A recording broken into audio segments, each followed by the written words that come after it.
ব্যারাকপুরে আজ কর্মী সভায় অমিত শাহের একাধিক মন্তব্য। অবশ্যই তৃণমূল সরকারকে তোপ দেখেছেন একাধিক ইস্যুতে আজ কেন্দ্রীয় স্বরাষ্ট্রমন্ত্রী অমিত শাহ, এবং সেখানে একদিকে যেমন আনন্দপুর কাণ্ড উঠে এসেছে, তার পাশাপাশি দুর্নীতি থেকে শুরু করে অনুপ্রবেশের ইস্যু কিন্তু আজ উঠে এসেছে অমিত শাহর এই বক্তব্যে। অবশ্যই আনন্দপুর কাণ্ডে কিন্তু তৃণমূলকে তোপ দেখেছেন অমিত শাহ, এবং এই ঘটনার জন্য তৃণমূলই দায়ী, তৃণমূলের দুর্নীতি দায়ী বলে আজ সরাসরি তৃণমূল সরকারকে নিশানা করেছেন আনন্দপুর কাণ্ডে কেন্দ্রীয় স্বরাষ্ট্রমন্ত্রী অমিত শাহ। এবং সেখানে মোমো সংস্থার মালিক এখনো পর্যন্ত কেন গ্রেপ্তার হয়নি সেই প্রশ্ন তুলে দিয়েছেন কেন্দ্রীয় স্বরাষ্ট্রমন্ত্রী। আর ঠিক এই বিষয়ে সামগ্রিক বিষয়ে আমরা জানবো। আমাদের সঙ্গে একেবারে সভাস্থল থেকে সরাসরি রয়েছেন আমাদের বিশেষ প্রতিনিধি অঞ্জন রায়। অঞ্জন দা, 2026কে মাথায় রেখে একাধিক ইস্যু আমরা দেখলাম আজ অমিত শাহর গলায়, এবং একই সঙ্গে এই মোমো সংস্থার কর্ণধারের সঙ্গে মূলত কার ঘনিষ্ঠতার কথা উল্লেখ করছেন কেন্দ্রীয় স্বরাষ্ট্রমন্ত্রী?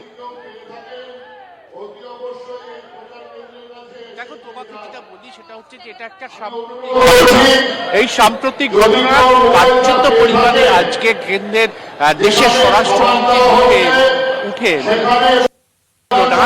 এবং তিনি পরিষ্কারভাবে বললেন যে এই আনন্দপুরের ঘটনার সঙ্গে যুক্ত তৃণমূলের নেতা কর্মীরা, তাই জন্য মমতা ব্যানার্জি কোনো ব্যবস্থা নিতে পারছেন না। যে মালিক, এই মোমো সংস্থার মালিক মমতা ব্যানার্জির সঙ্গে বিদেশে ঘুরতে যায়, ফলে মমতা ব্যানার্জি তাকে কেন গ্রেফতার করবে? আজকের মঞ্চ থেকে কেন্দ্রের স্বরাষ্ট্রমন্ত্রী কিন্তু সরাসরি রাজ্যের মুখ্যমন্ত্রীকে এই প্রশ্ন করলেন। ফলে বুঝতেই পারছো যে একদম সরাসরি আনন্দপুরের এই ঘটনায় মালিক এবং এই আগুন লাগানোর ঘটনায় মমতা ব্যানার্জি এবং তৃণমূলকে কার্যত কাঠগড়ায় দাঁড় করালেন আজকে অমিত শাহ। অন্য যে বিষয়গুলো রয়েছে, অনুপ্রবেশ বা দুর্নীতি, সেগুলো আমরা বিভিন্ন ভাষণে, অমিত শাহর ভাষণে আমরা শুনতে পাই।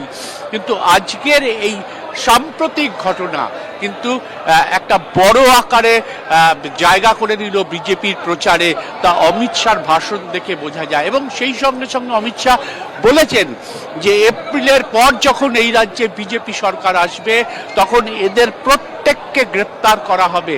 অর্থাৎ একটা আশ্বাস দিয়ে গেছেন যে কেন মমতা ব্যানার্জি গ্রেপ্তার করছেন না, তার কারণ কি, এবং বিজেপি সরকার আসলে তাদেরকে গ্রেপ্তার করা হবে, তারও একটা প্রতিশ্রুতি কিন্তু আজকের সভায় দিয়ে গেছেন।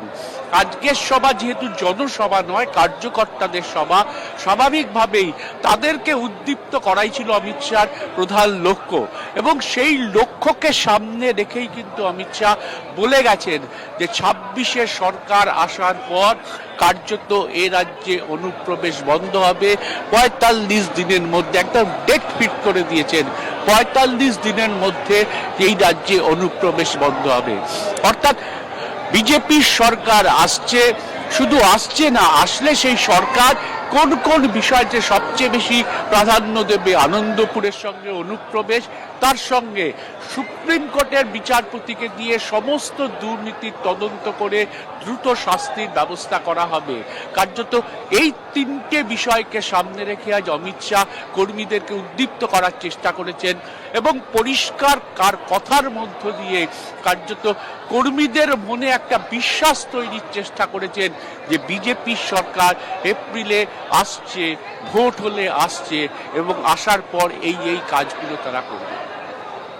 একেবারে অঞ্জনদা, তার পাশাপাশি আরো একটা প্রশ্ন তোমার কাছে জানতে চাইবো, যে আমরা দেখেছি আজকের যে বক্তব্য, সেই বক্তব্যে কিন্তু অনুব্রত মণ্ডল থেকে শুরু করে চন্দ্রনাথ সিনহা, পরেশ পাল, আরাবুল ইসলাম, কুনাল ঘোষ, ফিরহাদ হাকিম, প্রত্যেকের নাম ধরে ধরে তিনি তাদের আক্রমণ করেছেন, এবং মমতা বন্দ্যোপাধ্যায়কে সরাসরি চ্যালেঞ্জ জানিয়েছেন যে তাদের যেন টিকিট না দেওয়া হয়। এটা কতটা তাৎপর্যপূর্ণ?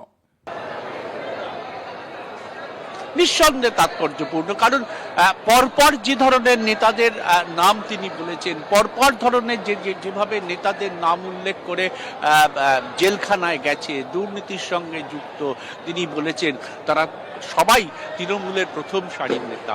ফলে তাদের টিকিট না দেওয়ার ক্ষেত্রে নিঃসন্দেহে কার্যত তৃণমূল দলকে একটা চ্যালেঞ্জের মুখে ঠেলে দিলেন অমিত শাহ। এবং অমিত শাহর বক্তব্যের থেকে কিন্তু কার্যত পরিষ্কার যে সরকারে আসলে তার যে মাথাকে ধরবার বারবার প্রচার চলছে, সেই কাজটাও তারা করবেন।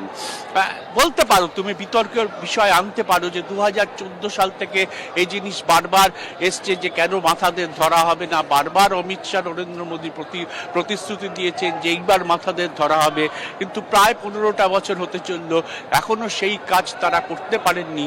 কিন্তু মানুষের মধ্যে এই প্রশ্নটা যে আছে, সেটাকে মনে রেখেই কিন্তু আজকে অমিত শাহ জনসভায়, এই কর্মী সভায় কার্যত এই কথাই পরিষ্কার করে দিয়ে গেলেন যে সরকারে নিয়ে আসুন, তারপর মাথাদের আমরা ধরবো। অর্থাৎ আরেকটা প্রতিশ্রুতি তার মুখে শোনা গেল যে সরকারে আসার আগে নয়, মাথাদের ধরতে গেলে সরকারে আনতে হবে বিজেপি। এইটাই কিন্তু আজকে বলতে পারো আরেকটা সিগনিফিকেন্স পার্ট। অন্তত 2026-এর এই নির্বাচনের মাঝেই কিন্তু এসআইআর চলছে এবং যা নিয়ে রীতিমতো আতঙ্কে রয়েছেন মতুয়া সম্প্রদায়। তাদের উদ্দেশ্যে আজ অমিত শাহর কি বার্তা থাকলো? দেখো, অমিত শাহ পরিষ্কার ভাবে বলে দিয়েছেন যে মতুয়াদের ভোটাধিকারের ক্ষেত্রে কোনো রকম বাধা হবে না এসআইআর।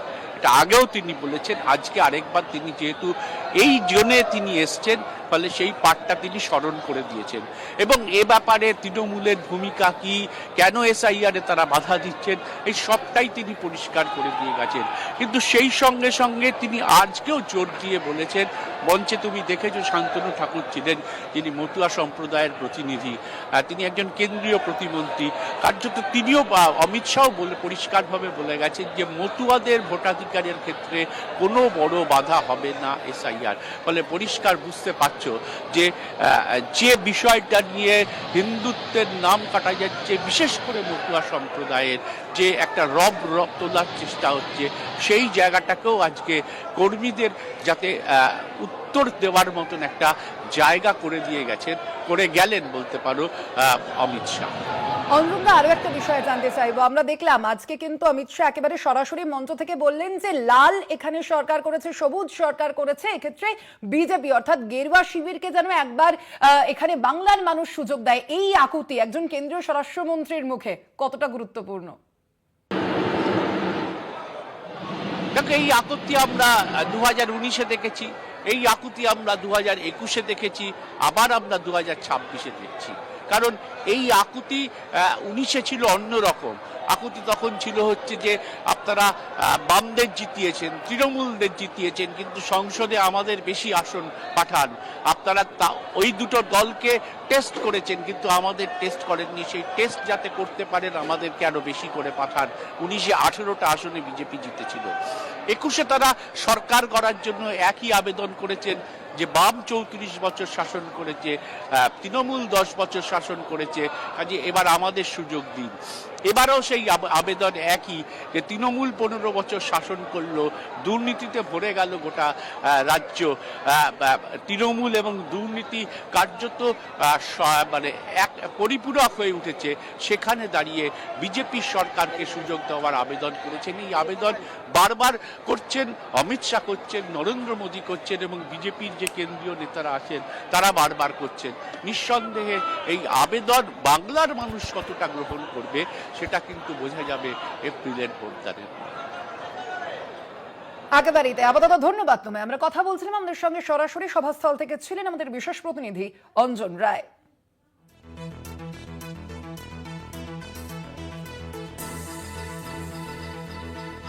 কর্মী সভা থেকে আজ একাধিক ইস্যুতে বক্তব্য রেখেছেন কেন্দ্রীয় স্বরাষ্ট্রমন্ত্রী অমিত শাহ এবং অবশ্যই তার যে নিশানা তা তৃণমূলকে কেন্দ্র করে। এবং আমরা দেখেছি তার যে মন্তব্য, তার যে আজকের বক্তব্য, সেই বক্তব্যের একেবারে শুরুতেই কিন্তু তিনি আনন্দপুর কাণ্ডের উল্লেখ করেছেন। এবং আনন্দপুর কাণ্ড যে 2026-এর নির্বাচনে বিজেপির একটা হাতিয়ার, একটা প্রচারের হাতিয়ার হতে চলেছে তা কিন্তু বলাই যাচ্ছে। কারণ আজকের যে বক্তব্য, সেই বক্তব্যে কিন্তু আনন্দপুর কাণ্ড যথেষ্ট গুরুত্বপূর্ণ হিসেবে উল্লেখ করেছেন আজ অমিত শাহ। এবং একই সঙ্গে আনন্দপুর কাণ্ডে এখনো পর্যন্ত কেন গ্রেপ্তার করা হয়নি মোমো সংস্থার মালিককে, সেই প্রশ্ন তুলে দিয়েছেন আজ অমিত শাহ। এবং অবশ্যই তার পাশাপাশি অনুপ্রবেশের যে ইস্যু, দুর্নীতির যে ইস্যু, সেই ইস্যুও কিন্তু আজ অমিত শাহর গলায় শোনা গিয়েছে। তার পাশাপাশি নাম ধরে ধরে আজ আক্রমণ করেছেন তিনি একের পর এক তৃণমূল নেতাকে। অনুব্রত মণ্ডল, ফিরহাদ হাকিম, শোভনদেব চট্টোপাধ্যায়, কুণাল ঘোষ সেই তালিকায় ছিল। এবং মমতা বন্দ্যোপাধ্যায়কে সরাসরি চ্যালেঞ্জ জানিয়েছেন কেন্দ্রীয় স্বরাষ্ট্রমন্ত্রী। আমরা বিষয়ে কথা বলবো। আমরা টেলিফোনে যোগাযোগ করতে পেরেছি তৃণমূল মুখপাত্র অরূপ চক্রবর্তীর সঙ্গে। অরূপ দা, আনন্দপুর কাণ্ড, আজ অমিত শাহর মুখে এই ঘটনা শোনা গিয়েছে এবং অবশ্যই তিনি প্রশ্ন তুলে দিয়েছেন যে আনন্দপুর কাণ্ডে এখনো মোমো সংস্থার কর্ণধার যে মালিক তাকে কেন গ্রেপ্তার করা হয়নি, কি বলবেন? ঠিক আনন্দপুর কাণ্ডের ঘটনায় আমরা দেখলাম যে ইতিমধ্যেই গোডাউনের যিনি ম্যানেজার তিনি গ্রেপ্তার হয়েছেন এবং মোমো কোম্পানির যিনি ম্যানেজার তাকেও গ্রেপ্তার করা হয়েছে। কিন্তু যে অমিত শাহ এত বড় বড় ডায়লগ দিচ্ছে, ওরে বাবা, গোয়াতে তো বিজেপির সরকার, গোয়াতে যখন সেই রেস্তোরাঁ কাম পাবে আগুন লাগবে, প্রায় 30 জনের বেশি মানুষের মৃত্যু হলো এবং প্রায় 70 জন ইনজিউর্ড। তার মালিকরা সারা ভারতবর্ষের কোন লোক তখন প্লেনে উঠতে পারছে না, কারণ ইন্ডিগো স্ট্রাইক ডেকেছে। ওই দুই মালিকের জন্য স্পেশাল ইন্ডিগোর ফ্লাইট ব্যবস্থা করে সিঙ্গাপুর পাঠিয়ে দিল নরেন্দ্র মোদী অমিত শাহের সরকার। এরা বড় বড় ডায়লগ মারছে। এরা ক্ষমতায় থাকলে কি করবে গোয়া চোখে আঙুল দিয়ে দেখিয়েছে। এরা ক্ষমতায় কি থাকলে কি করবে মণিপুর থেকে গুজরাট চোখে আঙুল দিয়ে দেখিয়েছে। অমিত শাহ আগে আয়নার সামনে দাঁড়াতে শিখছে, আগে নিজের চোখের ছানিটা কাটান, তারপর অন্যের ছানি অপারেশনের কথা চিন্তা করবে। অরূপদা, আরো একটা বিষয়, সেটা হচ্ছে অমিত শাহ উল্লেখ করেছেন তার এই বক্তব্যে, তিনি বলেছেন যে মমতা বন্দ্যোপাধ্যায়ের সঙ্গে যে এই মোমো সংস্থার মালিকের তার সঙ্গে বিদেশ সফরে কেন যান এবং কেন তাদের গ্রেপ্তার করা হচ্ছে না, এই কথাটাও কিন্তু বলেছেন আজ অমিত শাহ। আমার মনে হচ্ছে বিজেপির অন্তর্দ্বন্দ্বটা প্রবল জায়গায় পৌঁছেছে, কারণ ভারতবর্ষের 17,000 কোটি টাকা মেরে পালিয়ে গেছে যে চিটিং বাস্তা, তার নাম মেহুল চোকসি, যাকে নরেন্দ্র মোদী নিজে ইউরোপের বণিক সভা সম্মেলনে, চেম্বার অফ কমার্সের সম্মেলনে নিয়ে গিয়ে বলেছিলেন শিল্পপতিদের পরিচয় করিয়ে দিয়ে যে মেরে সাথ ওহা মেহুল ভাই ব্যাঠে হুয়ে হ্যায়। মমতা ব্যানার্জি কোনো শিল্পপতির সাথে পরিচয় করিয়ে দেননি। তিনি মর্নিং ওয়াকে হাঁটছিলেন, এই রাস্তায় অজস্র লোক হাঁটছিল, তার মধ্যে লোকে হাঁটতে থাকলে যদি একজন লোক রাস্তা দিয়ে হাঁটে, তার সাথে যদি কেউ ছবি তোলে, মুখ্যমন্ত্রী থাকলে সকলেই ছবি তুলতে চায়। ওই ব্যক্তি হাঁটছিলেন, ওই রাস্তায় মর্নিং ওয়াক করছিলেন, মুখ্যমন্ত্রী সহ একাধিক মানুষ সেখানে মর্নিং ওয়াক করছিলেন। সেই মর্নিং ওয়াকে থাকা রাস্তায় চলা কোনো ব্যক্তি তার সাথে ছবি উঠলে যদি সেটা অপরাধ হয়, সবার আগে নরেন্দ্র মোদীকে ব্যাংক ফ্রডের জন্য গ্রেপ্তার করতে হবে। 17,000 কোটি টাকা চুরি করে যে পালিয়ে গেছে তাকে মোদী নিজে সার্টিফাই করেছে মেরে সাথে মেহুল ভাই ব্যাঠে হুয়ে আয়, মেহুল চোকসির সম্পর্কে। তাহলে নরেন্দ্র মোদীর গ্রেপ্তার চাইছে অমিত শাহ, আগে এই প্রশ্নের উত্তর তো দিতে হবে অমিত শাহ। অরূপদা, আরো একটা বিষয়, আজ বিষয় দিত প্লিজ এইটা অরূপদা, আজ কেন্দ্রীয় স্বরাষ্ট্রমন্ত্রী বলেছেন যে অনুব্রত মণ্ডল, মদন মিত্র, একেবারে নাম ধরে ধরে তিনি তাদের কথা উল্লেখ করেছেন, কুণাল ঘোষ, ফিরহাদ হাকিম, এদের সরাসরি একদিকে যেমন তিনি আক্রমণ করেছেন আর বলেছেন যে মমতা বন্দ্যোপাধ্যায় এদের যেন টিকিট না দেন 2026-এর নির্বাচনে, রীতিমতো চ্যালেঞ্জ দিয়েছেন, কি বলবেন? না, এই তো বিজেপি 2016 সালে বলেছিল সারদার তোলাবাজ, নারদার ঘুষ, শুভেন্দু অধিকারীকে গ্রেপ্তার করতে হবে। তারপর দেখা গেল বিজেপি নিজেই টিকিট দিয়ে ওকে লিডার অফ অপোজিশন পাঠিয়ে দিল। এই লোকসভা নির্বাচনের আগে 2024 বড়নগর পুরসভার চাকরি চোর তাপস রায়কে বলেছিল, আমরা তো বলিনি তাপস রায়কে চোর, বিজেপি বলেছিল। যেই তৃণমূল থেকে ছেড়ে গেল তাপস রায়, অমনি বিজেপি তাকে টিকিট দিয়েছিল। মানে বিজেপি বসে রয়েছে ফ্রেন্ড রিকোয়েস্ট হাতে নিয়ে জয়েনিং করবে কিনা। এইসব সস্তার নাটকে চিড়ে বিজবে না। মমতা ব্যানার্জি সৈনিকরা তারা নিজের মেরুদণ্ড বিক্রি করবে না। যারা মেরুদণ্ড বিক্রি করে তারা শুভেন্দু অধিকারী হয়, তারা মমতা ব্যানার্জি সৈনিক হয় না। ধন্যবাদ আপনাকে। আমরা কথা বলছিলাম, ফোন লাইনে ছিলেন তৃণমূল মুখপাত্র অরূপ চক্রবর্তী। ব্যারাকপুরের আজ কর্মী সম্মেলন থেকে একাধিক ইস্যুতে আজ তৃণমূলকে তোপ দেখেছেন কেন্দ্রীয় স্বরাষ্ট্রমন্ত্রী অমিত শাহ। অবশ্যই তার যে আজকের বক্তব্য, সেই বক্তব্যে একদিকে যেমন আনন্দপুর কাণ্ড উঠে এসেছে, পাশাপাশি দুর্নীতি থেকে শুরু করে অনুপ্রবেশ ইস্যুতেও কিন্তু আজ একই সঙ্গে তৃণমূল সরকারকে আক্রমণ দেখেছেন কেন্দ্রীয় স্বরাষ্ট্রমন্ত্রী অমিত শাহ।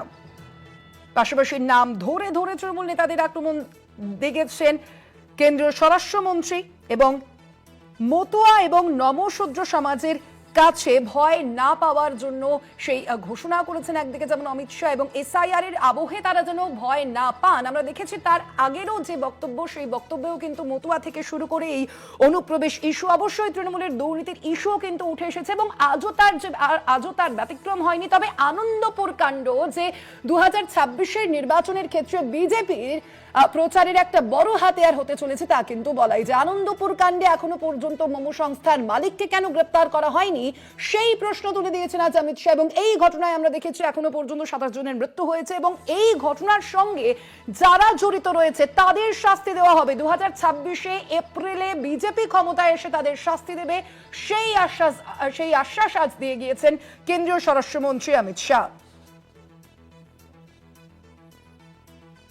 পাশাপাশি বাংলার মানুষের কাছে বিজেপিকে একবার সুযোগ দেওয়ার আহ্বান আজ জানিয়েছেন কেন্দ্রীয় স্বরাষ্ট্রমন্ত্রী অমিত শাহ।